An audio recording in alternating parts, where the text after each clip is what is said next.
Hello, everyone, and we hope you are doing great.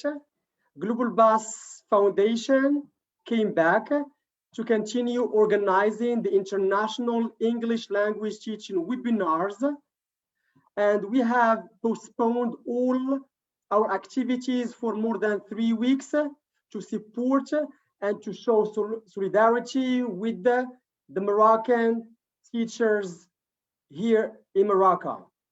Now, we are going to start the 9th International English Language webinar, and we have invited 2 guest speakers. They are one of the most influential teachers here in Morocco. Why? For one simple reason, they have created and they have done a lot of projects in their EFL classes.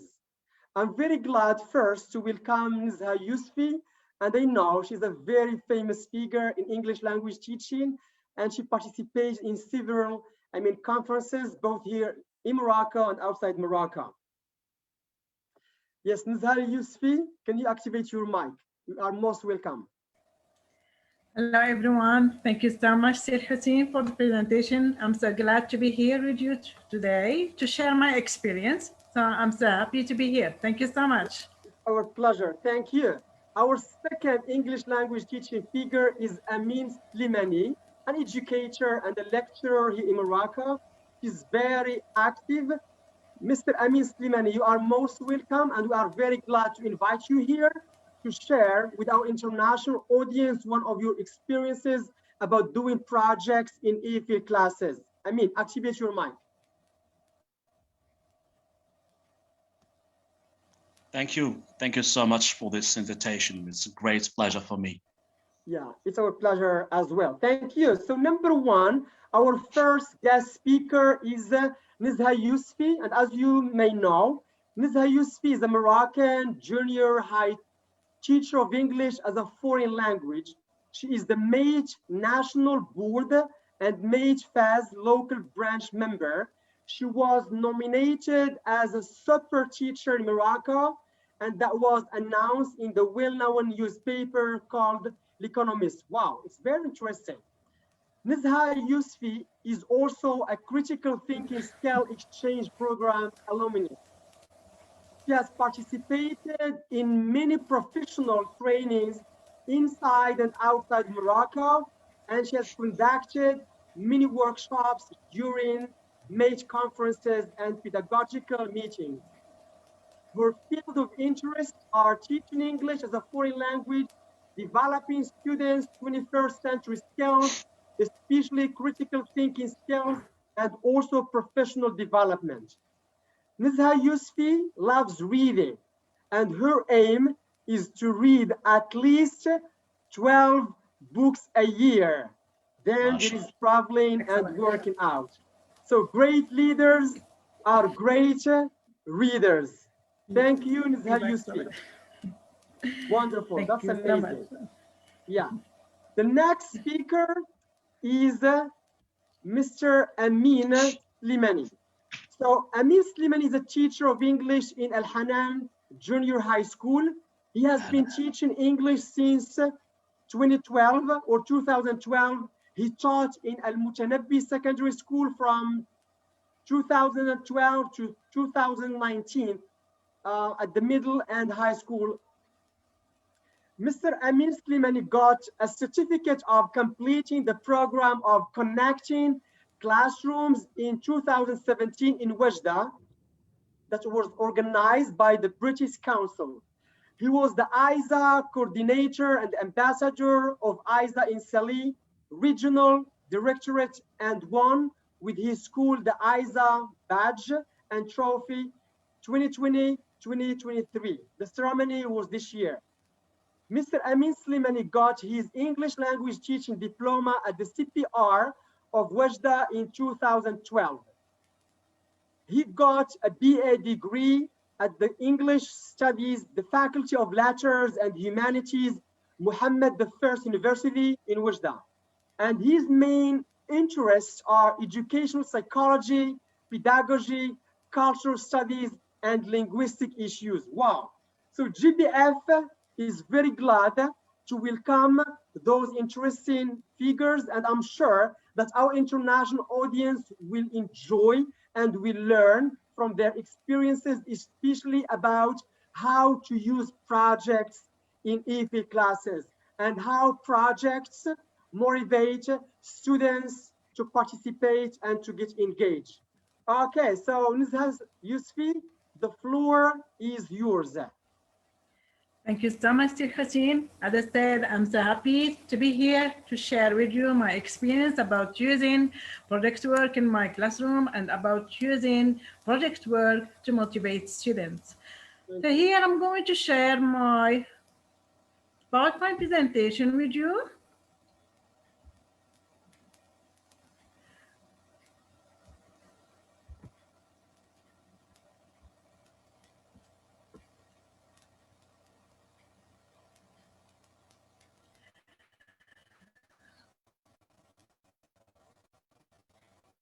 Before we talk about motivation, explanation, do you see my PowerPoint? Is it shared? Yes, make it full screen. Yes, okay. Okay, wait. Yeah, double click.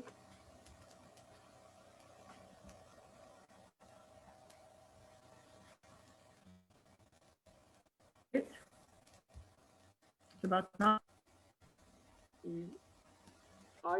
You see the presentation?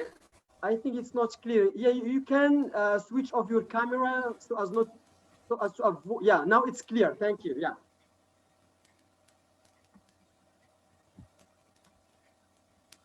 Yeah, okay, fine. So I said that before we talk about project work and the relationship, let me ask you about, okay, so here, there are so many factors that currently play in a role in student disengagement, but motivation, without saying that, and it goes without saying that motivation is one that teachers can powerfully influence through curriculum design and through activities. But before I talk about motivation and explain motivation, just tell me, are you a motivated teacher, okay, or student? It depends on the audience. Are you a motivated teacher or student? Hussein, can you see any answers? Yes, see if the audience start to answer the question. Yeah. All right. So yeah, I mean, some said yes, over motivated. Some said it depends. Mm-hmm. Depend. All right. I don't know. It depends on what? The weather? Yeah. All right. That's interesting.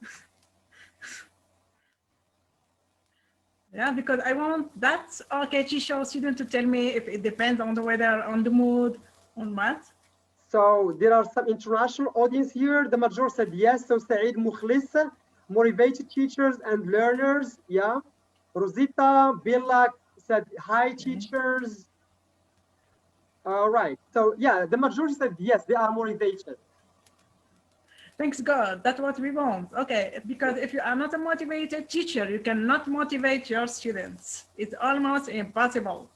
So, okay, tell me now, how do you motivate your students to learn? How do you motivate your students to learn? Okay, take 1 minute to think about it.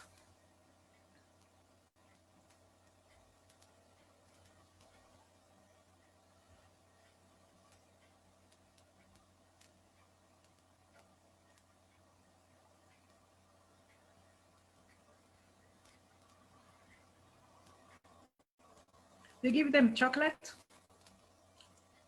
Okay. So yeah, still many are answering the first question. Rosita said, yes, I'm motivated. Absamad, yes. Imad, Abdu, Rajini, motivated students. Radwan said, good job. Muhammad Amin Lotfi, yes, of course, we are motivated. Good. All right, what about the second question?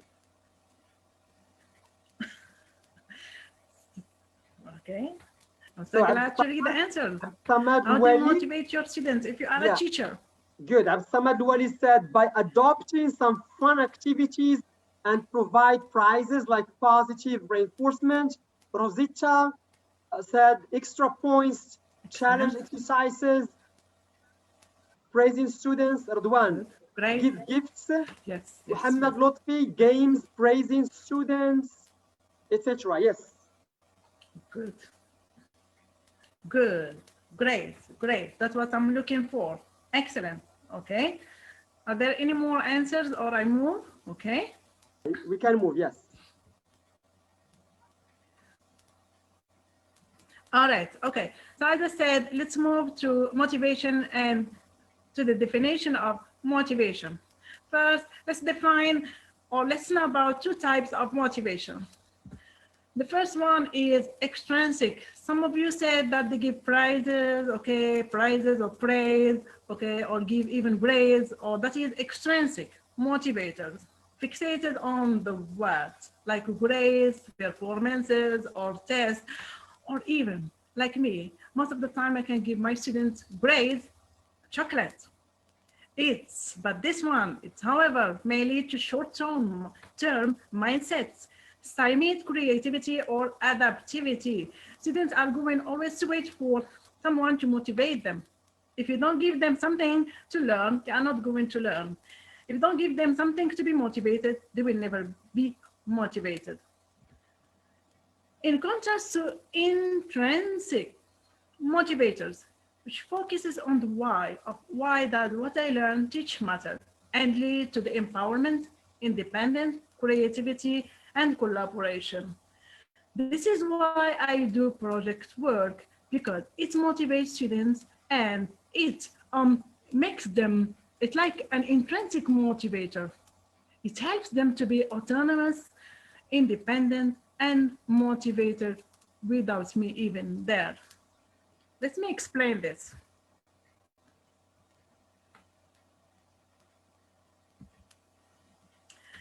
So,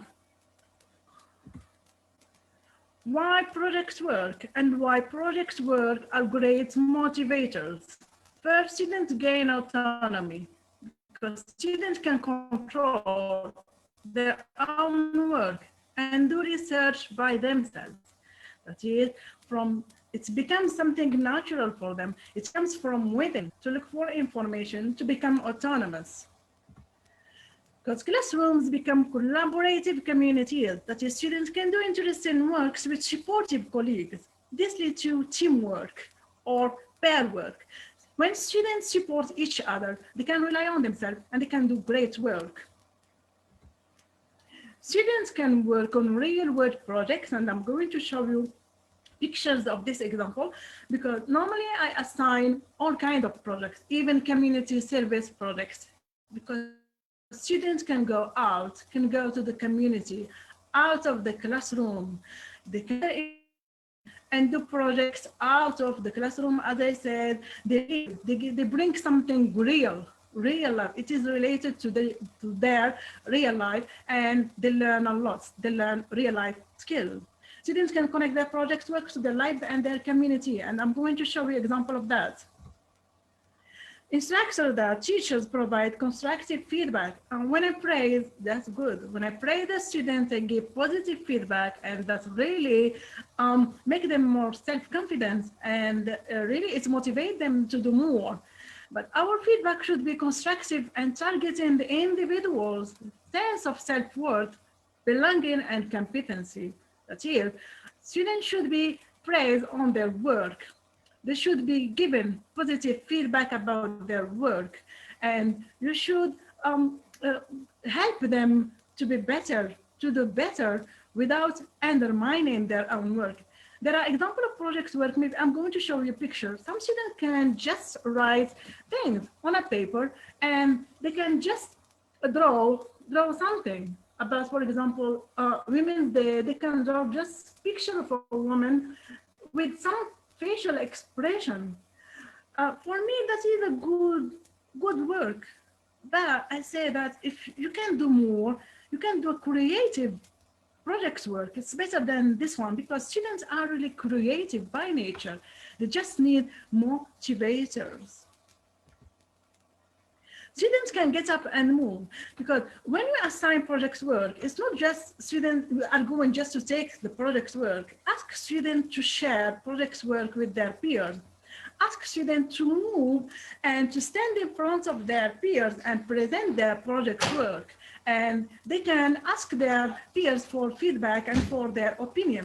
So when students move, you provide an environment that creates more movement, and students can learn easily by moving, by sharing ideas, by even learning the ideas of their classmates. Projects present rigor. How? Because students are motivated by challenges, and they learn that they are responsible for their motivation. They should know that the motivation should come from within, intrinsic, from within, from themselves, because the students rely all the time on the teacher. So if the teacher is not there to praise, to give prizes, to give grades, they are not going to do anything. So this kind of motivation is good, but students should be motivated by nature. The motivation should come from within. They gain flexibility, initiative, and which are two critical life skills, because our aim is not just to teach students things in the classroom. We are not here to spoon feed them. We are not here to provide just information. We should ask students to learn how to think critically and creatively, how to ask questions, how to know how to face obstacles they face in their daily life. And school should teach those 21st century skills. So here I'm going to share with you some of examples of my students' project work. Okay, so here, this is the kind of project work which is creative, really. Okay, so you see students are doing their their best to impress the teacher first, and their best to share or to show that they are creative, independent, and intelligent. Okay, this one is very simple. I like it. So when you ask students to do projects work, don't keep it, as I said. Ask them to share it with their classmates. Ask them to share it in a school wall magazine for all the school to see. That is the aim of projects work. When students see their projects here, when they come to the classroom, they can see the products of students. Students feel proud of themselves. They feel that they can do things. They feel that they are independent. They feel that their work is really appreciated. So, another project work. This project work is a writing project work. This one is a writing. I ask students to create a booklet, a short booklet, where they can write paragraphs or sentences. For example, here, in each paper here, students write information. If they are really very good, they can write paragraphs. If they are not, they can just write sentences. My name is, next page, my favorite subject is, next page, my favorite food is, just sentences, because students really, they are not all the same level. And yes, some students are creative. Some students are really excellent in some kind of skills. Other students are excellent in other kind of skills. And we should just have a balance in the classroom and encourage everyone. Every student is special. So this is the kind of booklet. As you can see, they are completely different. I appreciate the work of students. Okay, the project about Women's Day. This is the kind of community service. Students go out of their classroom, can make a difference either in the environment, in the neighborhood, or their own houses. For example, here a student help his mom in the room was untidy, the room was in a terrible state. Then after it become nice, okay, tidied, so whatever. I ask them to go out in the street. If they see a place which is really not nice, if they see that place is full of garbage, for example, they can clean it and they take picture of that after and before, or before and after. So students can know the importance of things, the importance of community service. These are just examples of projects work, and these projects work are great factors for motivation. That's all, Sir Hussein. And please, I'm waiting for your questions and feedback. Great. Yes. Thank you, Ms. Yusfi. So here, I mean, the majority of, our audience express their, gratitude, and they are very glad to share with them, your experience about how to motivate students by integrating projects in EFL classes. Yes, I'm still waiting for some questions, but here some asked, the first question is, projects are good to create a positive learning environment because it connects both what is inside the classroom and outside the classroom. What about time management? Not for students, but for good question. So how can you manage your time when you are doing projects with your learners? The first question, yes, please. Yeah, this is a good question, and I really appreciate it. Okay, let me share again my own experience. When you assign a project, you should first explain the task to students. Okay, and you should have like a timetable. Either you ask students to do projects during school break, when there is holiday, there is no school, at least assign a project where students can move, can still be related to school.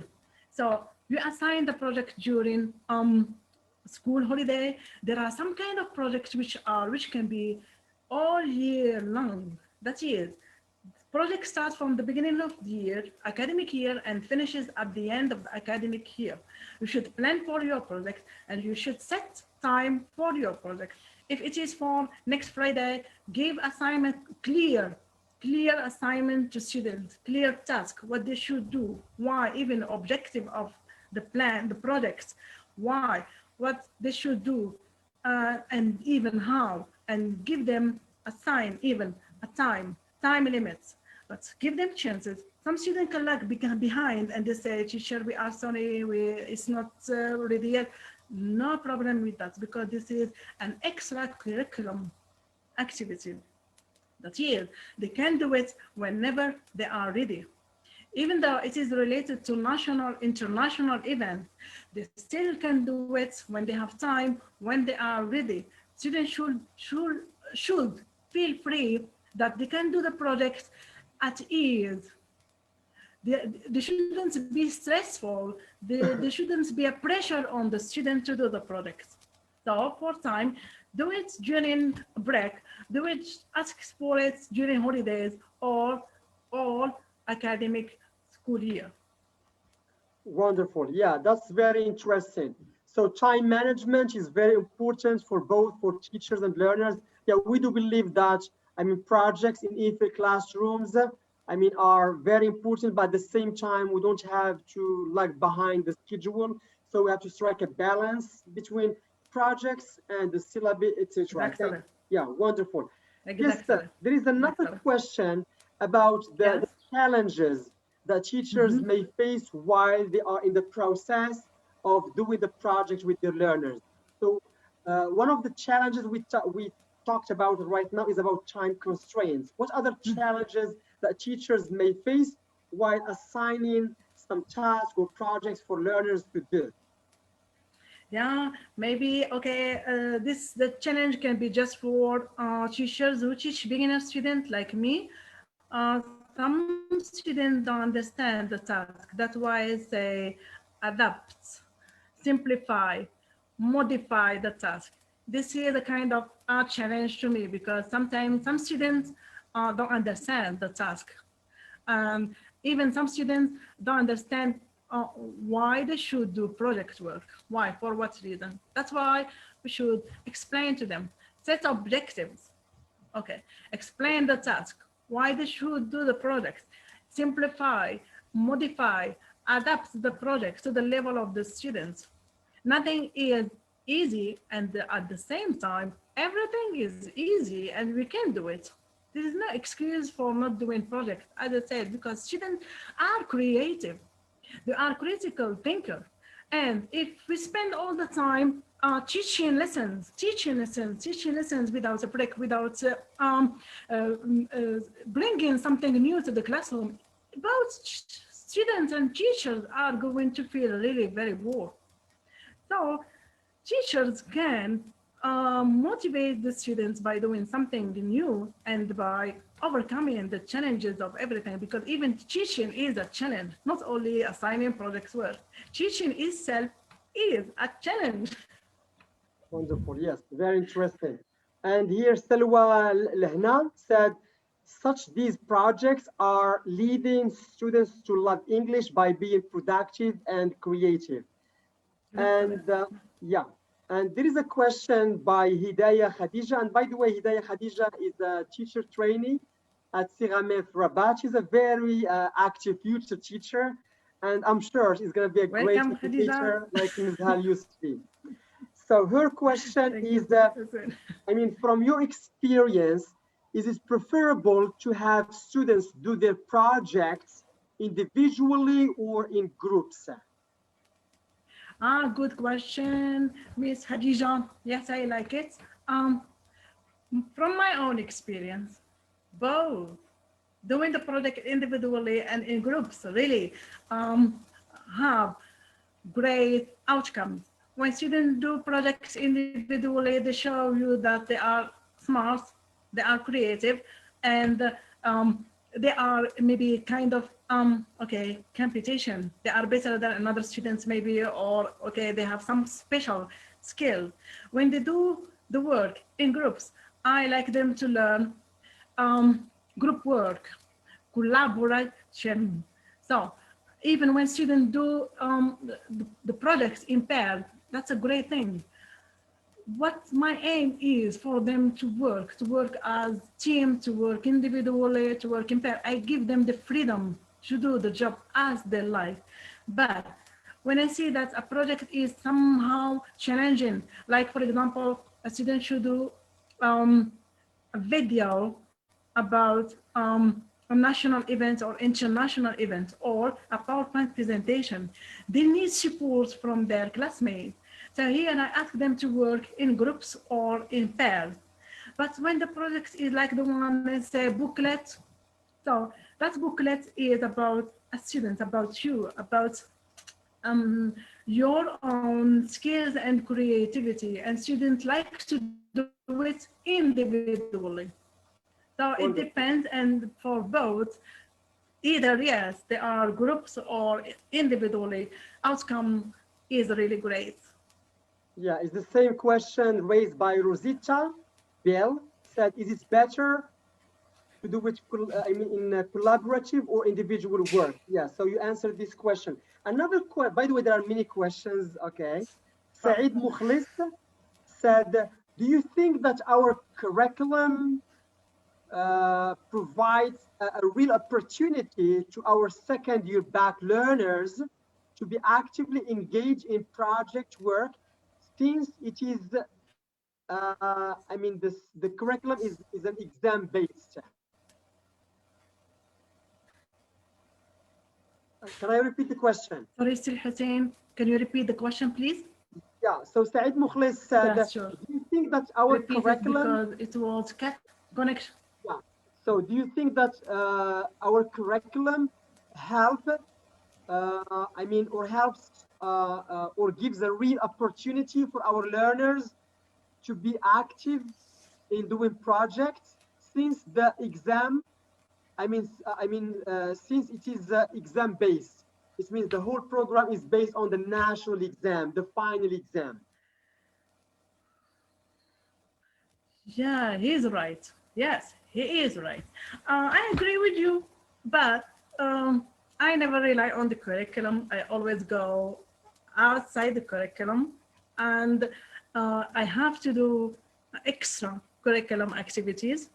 As I said, this is really challenging, and I cannot teach students without doing activities, even a short warm-up, a game, something like this, just to motivate students, because students know that they are learning English to sit in the exam, to sit for it in the exam. This is a bad thing, really. I don't want them to think that they are learning English just for the exam. I want them to learn English for something that it's going to help them in their life, something which is helpful for their future career. Now we know that English is an international language. So many students want to learn English to do things. Some are really interested in entrepreneurial things. Some want to go outside of Morocco. Some want to go, even when they travel, they should know English. It's not just for the exam. Even it's really very challenging to go out of the curriculum to do some extra activities because we are obliged to teach. I agree with us. But we as teachers, we should motivate students, do some extra activities, warm up, whatever you can do, just to get out of the routine of the same daily teaching, some kind of daily teaching. We teach grammar, the same thing. Hates learning because of that. So I need to do something to challenge the curriculum. And I was criticized by by my supervisor that I lag behind. I don't teach so many lessons, but okay. So I teach vocabulary even when I do projects work. I teach vocabulary when I do, when I do games. I teach vocabulary. I teach sentences. I teach paragraph. I teach students how to write through projects work. So I am teaching through activities. I am teaching through projects work. Wonderful. Yeah, that's very interesting. And this shows that Anzha Yusuf is a great educator, because we should not be obsessed and worried about completing the syllabus, but we should be, we should focus more on satisfying the needs and wants of our learners. How? By doing activities, okay, doing projects in classes, but at the same time, we can manage our time. But if we think only about completing the program, that's a big problem that some teachers, okay, fill in. All right. Thank you. I agree. Yes, Nizar I Yusfi, completely agree. thanks a lot for your valuable piece of, advice and your interesting and valuable experience. And I'm sure that our international audience, have enjoyed and have learned from your, previous project that you have done with your learners. And we hope you the best.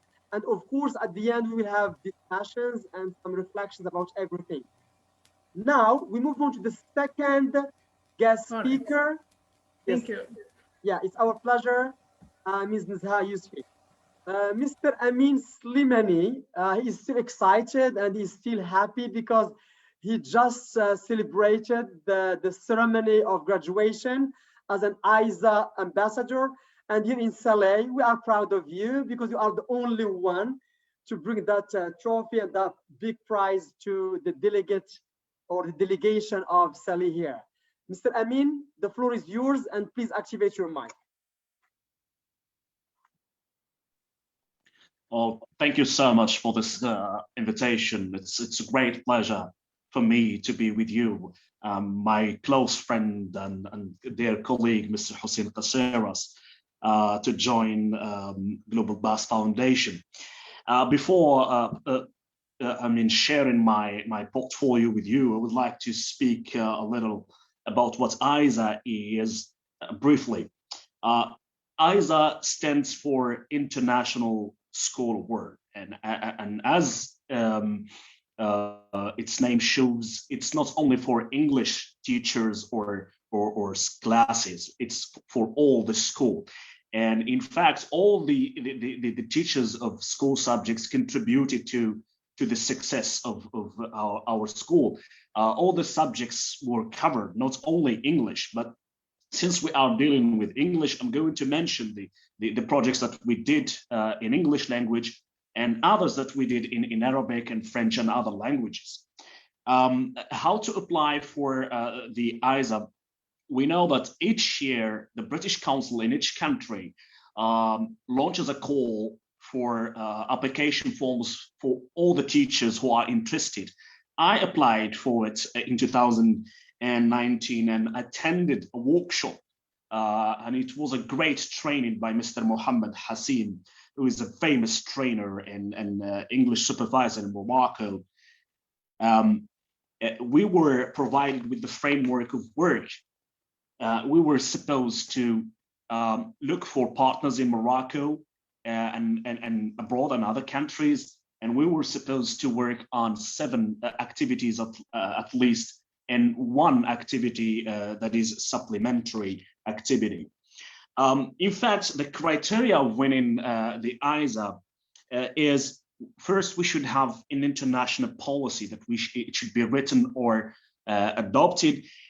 We should have a coordinator. In this case of Salih, I was the coordinator, or it can be a committee or commission.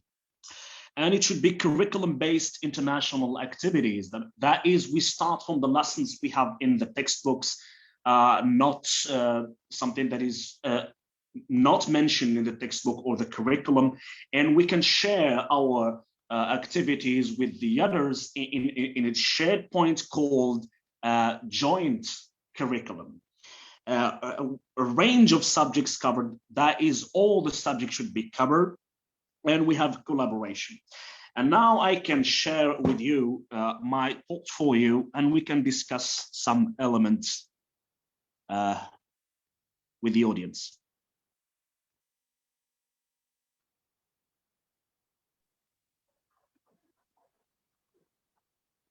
So you would like to share the? Yes. Great. Yeah, you can. Yes.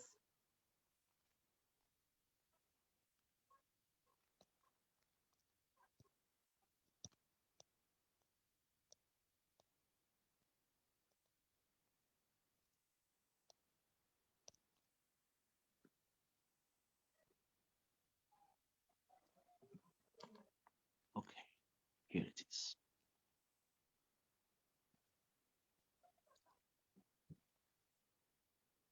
I wonder why it is not shared.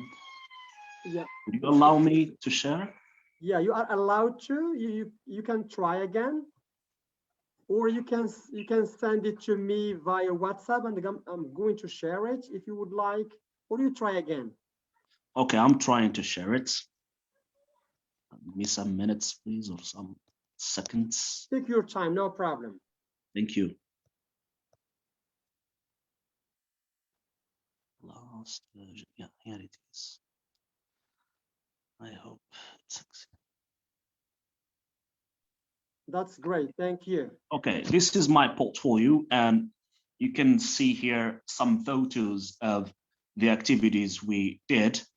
We call it portfolio of evidence because we need to document everything we did: videos, photos, evaluation forms, etc. And the activities were done in 2019 and 2020 school year, but because of coronavirus, the ceremony was delayed. I'm going to speak briefly about the components. First, we have school information and the application form. It should be signed by the principal of the school. We have the roles of the coordinator. I mean, in this case, I was the coordinator. And the action plan we were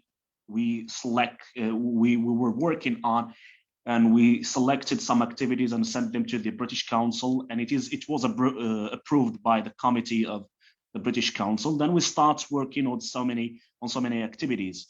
The activities are as follows. We have historical monuments, places and cities, language, peace, tolerance, and coexistence, water shortage, climate changes and environment protection, celebrations, eating habits, healthy food and unhealthy life, cultural heritage and symbols of identity. And we have a supplementary activity called Our Schools and Yours. I'm going to move directly to some photos. I'm not going to waste time. Okay, here.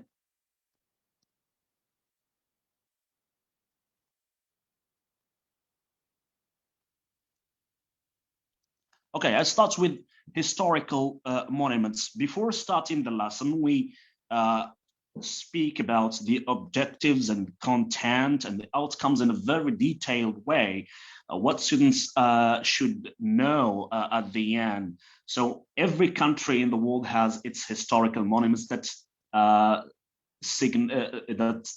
that shows their culture and heritage. And in the textbook focus, for example, we have this lesson of monuments, but I want them to do it at school, in the classroom, to do group work. And some of them know how to write, others know how to draw, others know how to stick things, how to make designs, how to make presentations, what we call multiple intelligences theory of Gardner. You see here some photos of documents, of monuments, sorry. Yes. Our students given presentations about historical monuments and cities in Morocco. And we have wall magazines about monuments of Morocco. And here, with our Palestinian partners, we exchange letters. We were giving them information or pieces of information about some monuments in Salih and Morocco and Rabat, and we agreed upon making trips to visit these places to make it real, authentic trip, not only to speak about them in papers or something like that. And here, the Palestinian partners are watching our activities. These are the monuments of the Palestinian people in Gaza and Palestine. And here, evaluation forms. We have some forms of evaluation that we send them to the students, to the teacher who is performing the activity, and the visitors. They can give us what impacts, they can show us what the impact they had doing these activities. It can be at any in any language, not necessarily in English.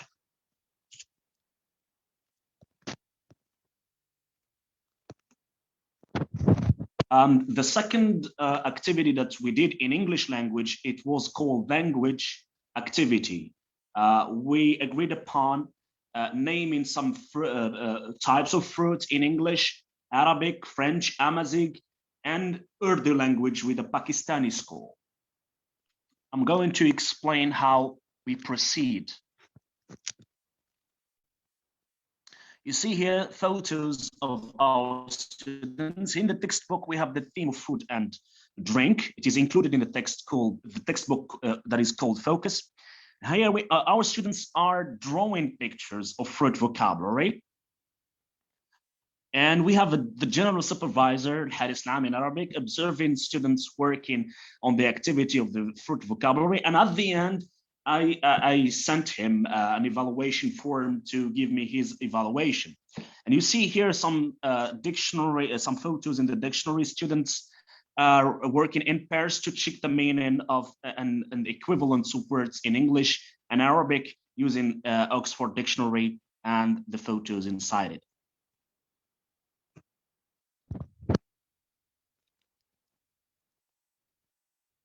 Here, students are discussing about the form of the chart of vocabulary and correctness of words. I threw the ball to them. I let them work. I'm here just as a facilitator, as a monitor. I cannot give them everything.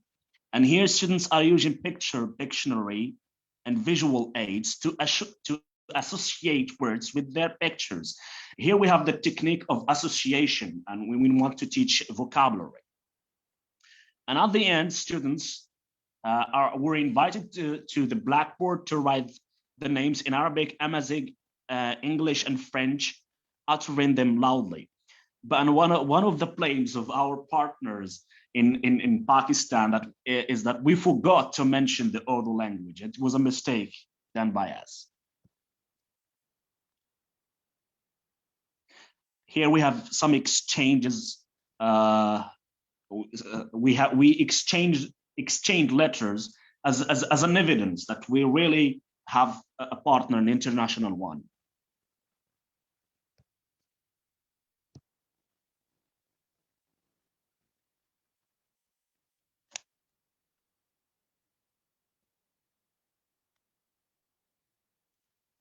The second or the third activity, it was done in English, in Arabic, and French. It was about the dangers that face our environments, especially water shortage, climate changes like global warming, and how we can protect our environment.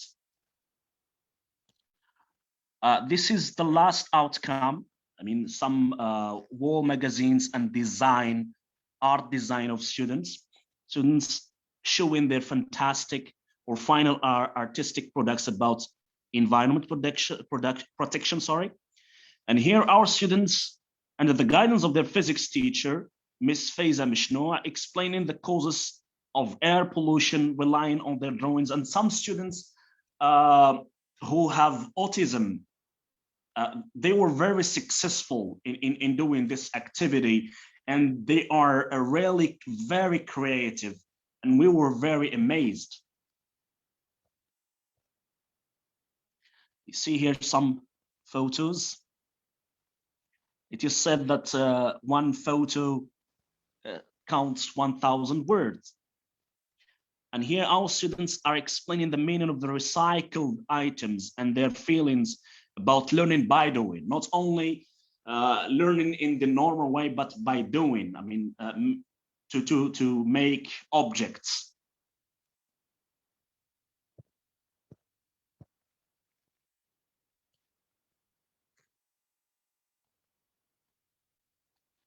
Here students are explaining the hidden messages of their artistic paintings. We can call it, if you want, values education. What are the values that we are addressing to the audience?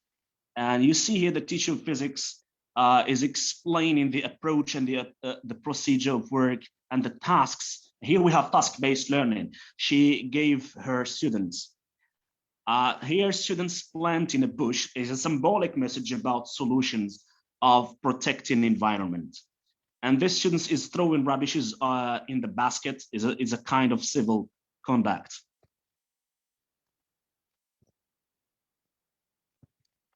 Are you following me, or are you bored? Yes, very interesting. Yes, great work. Thank you. Thank you.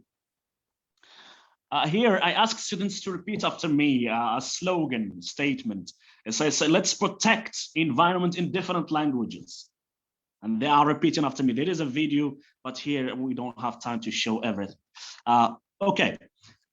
Here, our students were very excited to give PowerPoint presentations about different topics like global warming, water shortage, and climate change, using Arabic, English, French. I said it's not important the language, but what is important is the message you want to express to the community of the school, the community of our city and Morocco and all the world, because we are cosmopolitan people who are not only Moroccans.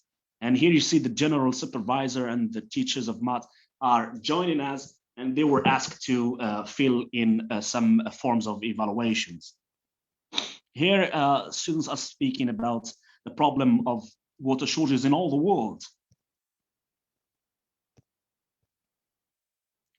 See here the audience, students. After each presentation we had some kind of discussions, and students answered their friends' questions using different languages, of course. Here, our partners are watching the activity. These are their activities. It is Igli Middle School in Morocco, in Taroudant. It was coordinated by my colleague, Mr. Abdullah Aid Zakar.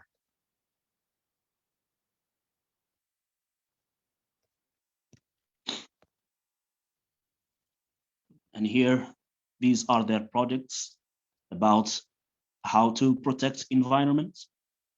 It's the same. And here we exchange letters of appreciation between Igli and Al-Hana Middle School in Sali as a kind of recognition and appreciation.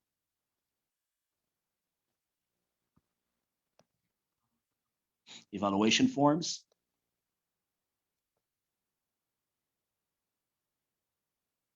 Here we have another activity. It is called celebrations in different languages. It's the same. We chose Al-Mawlid Al-Nabawi and the Independence Day and the Green March event when Morocco liberated its southern regions, and students were very glad to make this event in a celebration, not only in the textbook of geography and history. Here we have the declaration in Arabic of the festival of the party. Here a student is reciting some verses of the Holy Quran. These are the animators of this event, and students are giving Moroccan songs and dancing. Here some activities of sports like kickboxing and taekwondo. You see here we can talk about multiple intelligence, not only reading, speaking, but what students can do. I was very surprised. Here we have a play about deceiving appearances. Here we have aerobic actions, and some students were singing in English and in Arabic, in French. Here, some students are preparing wall magazines and posters about the Green March event under the supervision of Mr. Mohammed Shama, the teacher of history and geography, and they can use any language they want, as I said before.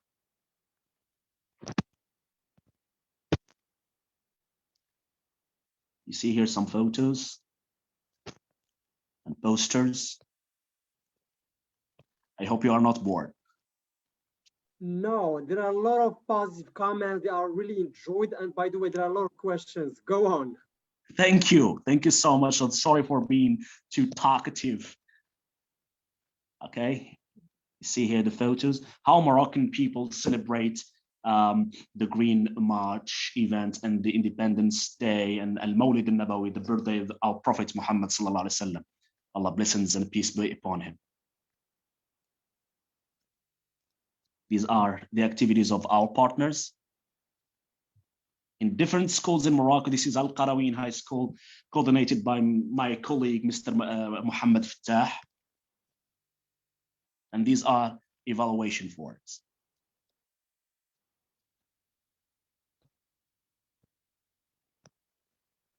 Some parents attended the party and they were very, very happy. This activity was done in English. It is eating habits, healthy food, and healthy life. In fact, I tried to gather and join 3 activities in one. We have sport, food, how to protect life, a lot of things. Before winning the ISA, as you mentioned there, Hussein Qaseras, I participated in Connecting Classroom in Wijda, how to teach the 21st century skills like collaboration, authentic communication, digital culture, imagination. So we did in Al-Mutanabbi Junior High School in Mrija commune, a small village near Gersif in the Oriental region of Morocco. We did some how to cook real meals in English. I don't want them just to tell me what is tea and this is these are cookies. I want them to do something real, okay? And they prepared Moroccan tea with mint, tajin sharmel, Moroccan cake, Moroccan harsha, semolina pie, we call it. And you see here, students of this school of Al-Hana are watching their previous friends, what they did, and they like it very much. And they were very excited to do the same. Some students also prepared real meals in their homes. By the way, this was before the coronavirus, unfortunately. Okay, here students are watching videos of preparing real Moroccan meals, activities of connecting classrooms, as I said, done in 2007. And here we are discussing how we can proceed, how we can work.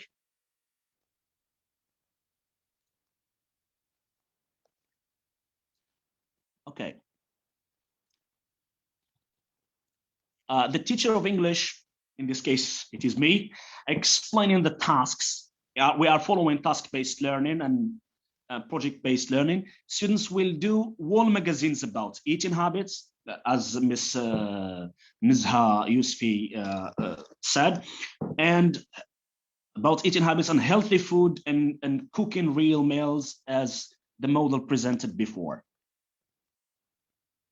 Here, students are preparing an old, popular, very famous Moroccan eating. It is called madaz or rfisa al-amya, blind rfisa, if you want to listen to a literal translation. Symbol of solidarity. In the past, Moroccan people were preparing this food and spread it to all the poor people as a sign or as a message of solidarity. According to Munir Fatish, the teacher of Islamic education and the supervisor of this activity, Moroccan people were and still are in some regions inviting poor people to eat with them this dish. And you see here, students are very happy doing this. This is Moroccan bread. We feel hungry now, Mr. Slimani. In Ramadan, you are going to fast. And you are going to break your fasting in Al-Maghrib time. Okay, the last one, if you, okay, here are some photos of how to talk about common Moroccan healthy food in French language. Students are here showing their products, wall magazines. And here we made a show, Moroccan tea with mint. You see some foods prepared by our students. Yeah, Tagine. amazing, wow. Thank you. It's another Sorry. approach. Sorry? It's another approach, cooking, teaching and eating. Yes, and you are going to be surprised if you allow me some time. Wonderful, yeah. Okay, here a student preparing tagine, Moroccan tagine with vegetables and meat, a Moroccan cake, bread of المسمن and or الملاوي, call it المفروخ in جهة الشرق and Oriental region, couscous of Regraga, Museum of Couscous of Sila's families. And we made a trip to Rabat and we visited some restaurants there and we ordered meals in snack. Here we have a lesson how to order meals in a restaurant. It is in the textbook, but we made it real.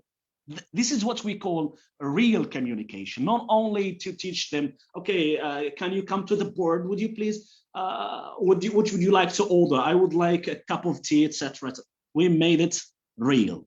When students do authentic communication, they are going to tell the truth and they are going to enjoy. Now my students are tasting my tagine. We have meatballs, fried eggs, olive oil, and bread. And here students are ordering their preferred meals and drinks. What would you like to order, Mr. Aseras? And Miss Nizam? Yeah, all of them. Okay. And Yeah, here how we protect our health, how to avoid. Whatever, you make me feel hungry.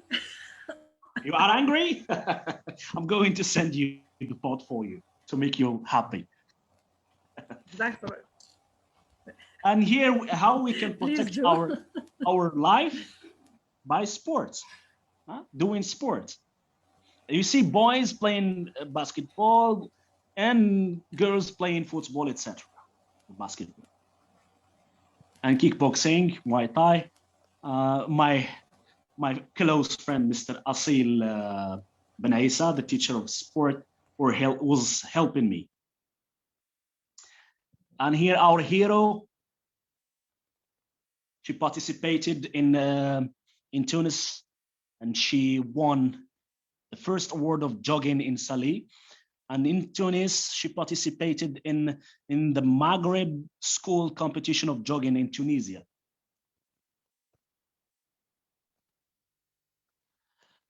These are the activities of our partner school in Morocco. Tea cooking show, making tea party, eating different habits, pouring tea in glasses. This is our culture. We drink tea in glasses, not in cups. Here we have the dates of Zagora, the supervision of Mr. Mohammed Ognoon, and we are presenting a dish of fish cooked in the oven. And here we have sports activity by Mohammed Fattah in Fas and his students. Our partners are watching our activities, and we were watching their activities as well.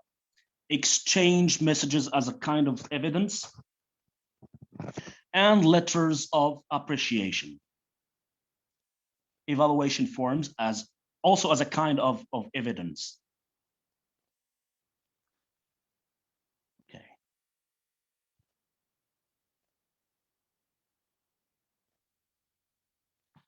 Here we have cultural heritage and symbols of identity. Anything that is a symbol of our identity, we worked on it in English language. Like clothes, food, drink, etc. And here our partner schools in Morocco about cultural heritage, our ways of dressing like kaftan, jillabas, handicrafts, etc. Miss Fatima Bishno and Fatima Billali and Wafa Alwan.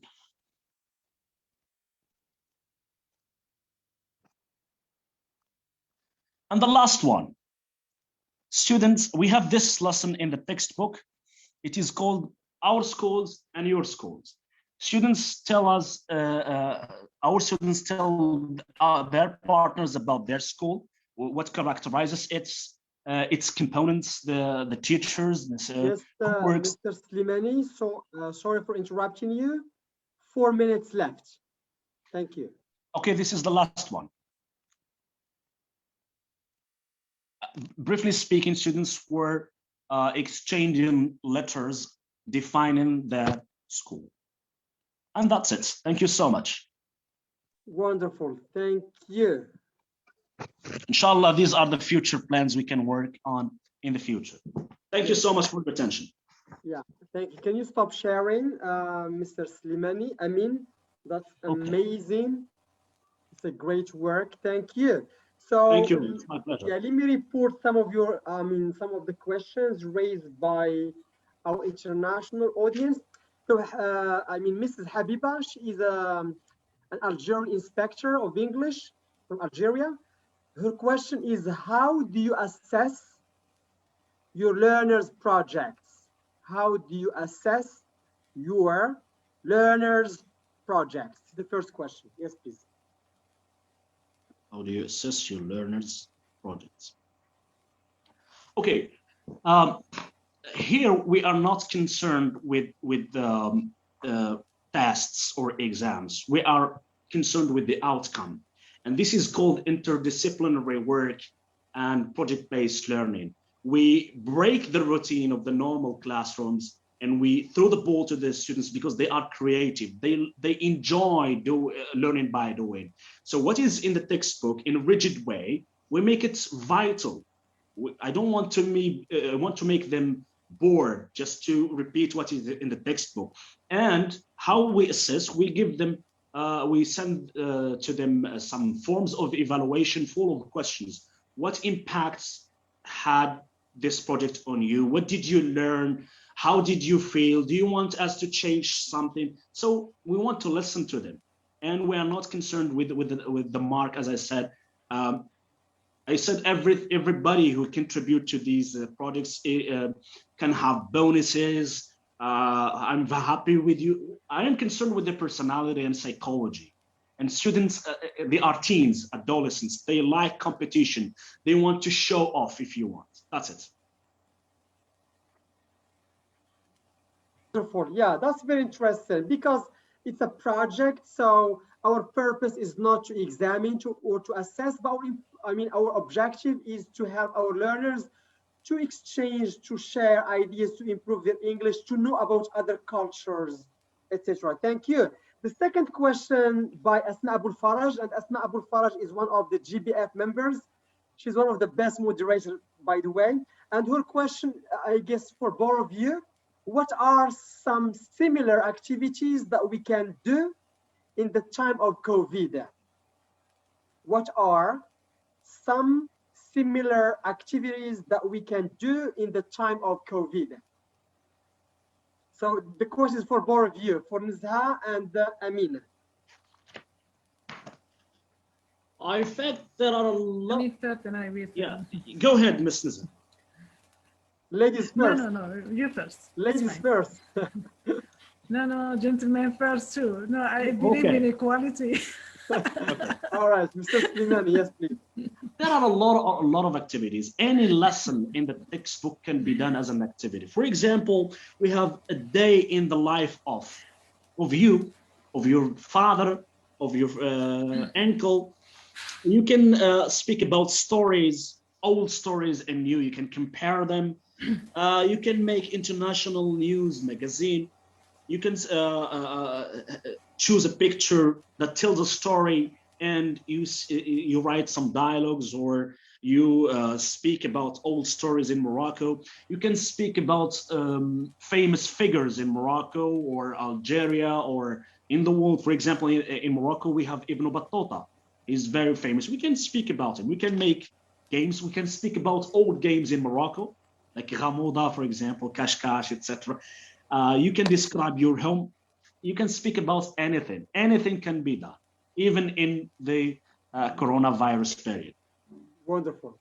Ms. Nizha?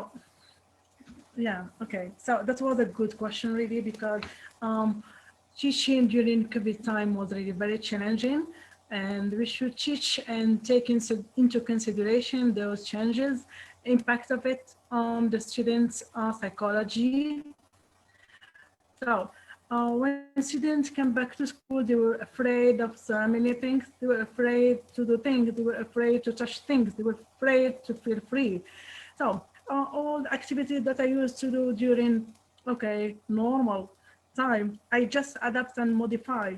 So I ask students to do same activities, respecting distances. Like, for example, papers. When I say I have a kind of activity that I always use, that is question card. Students are not going to touch anything. I am going to ask them for choosing a number. For example, they choose number 1, and there is a question.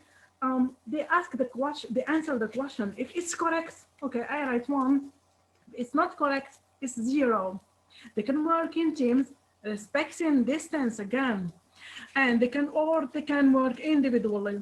So for the project work, I always ask my students, especially during this year of COVID, to go out of the classroom, to go to historic monuments, for example, like in Fez here we have Halloween Mosque, Halloween University. They can go there and make a video about that place. They can present themselves, my name is, and then they can present the monuments behind them. That is an activity that they can do out of the classroom. They can wear their face mask and they can go there with a partner, with classmates or a friend, and make that video. We can do the same activities. We just can be cautious and respect, respect distance, respect, things that we do now during COVID-19 to protect themselves. Everything can be adapted and modified.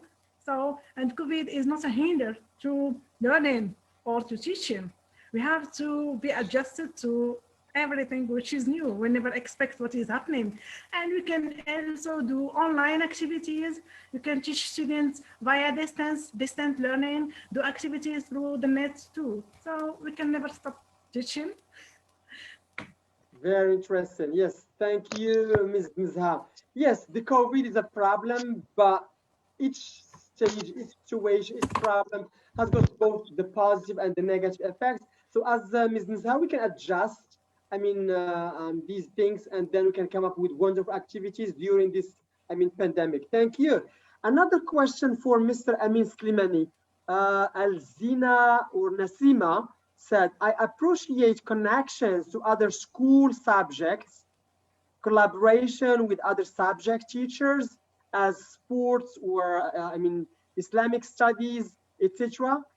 I'm wondering what are the common themes that we can work on with other teachers of other subjects, not English, other school subjects. Yeah. Okay. For example, celebrations. In geography and in history, for example, we have the Green event. It is taught in Arabic with the teacher of geography, and it is also mentioned in the baccalaureate textbooks. We talk about how we celebrate. We use English vocabulary, chunks, and functions, so we can join the two together in one. It's not important the language. For example, in Islamic education, we have Eid al-Fitr, the Bayram feast. How Muslims celebrate Eid al-Fitr, or Eid al-Fitr is the Bayram feast, and Eid al-Adha is the Bayram feast. How do Moroccan people, for example, celebrate? What do they eat? How do they get dressed? Okay, this is in Arabic, and we have the same in English. So we can join all the efforts together. Wonderful. That's very interesting. Yeah, that's it. Thank you. Another question by Muhammad Bizri, and Muhammad Bizri is one of our trainees. His question is, do you apply here, for your project, only standards-based approach, because your project focuses on the 5 C's, the 5 areas? So your project was focused only on the standards-based approach or other approaches?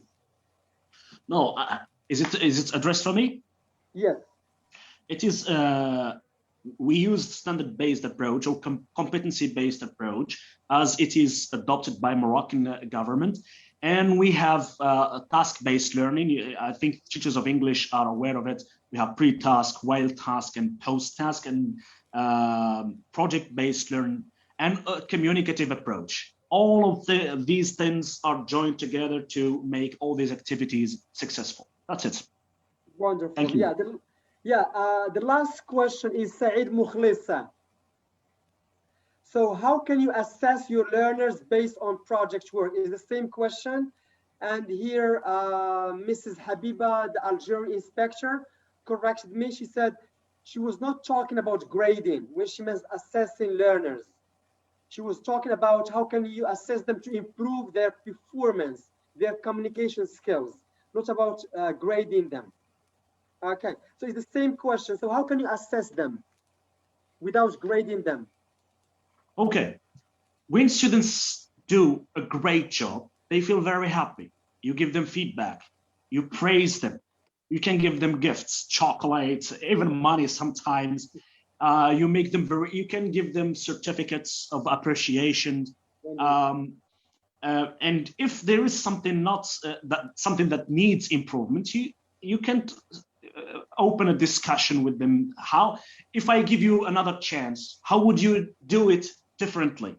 They say, I want to make a microphone to send, I want to make a video, want to edit a video and make it in YouTube. So students are very creative. Just throw the ball to them and you are going to be surprised. That's it. Wonderful. Yes, that's amazing. So thanks a lot, Mr. Amin Slimani and Ms. Al-Yusfi. Now we still have 5 minutes for discussions. And I would like from each one of you to give our international audience some piece of, of advice, especially to novice teachers, and why not experienced teachers who think that doing projects in EFL classes just a waste of time, because the most important is to complete the program, and at the end there is the final exam. So what piece of advice would you give to those, some teachers who think doing projects in EFL classes just a waste of time? Yes, Ms. Nizha Yusfi. Then we move on to Amin Slimani.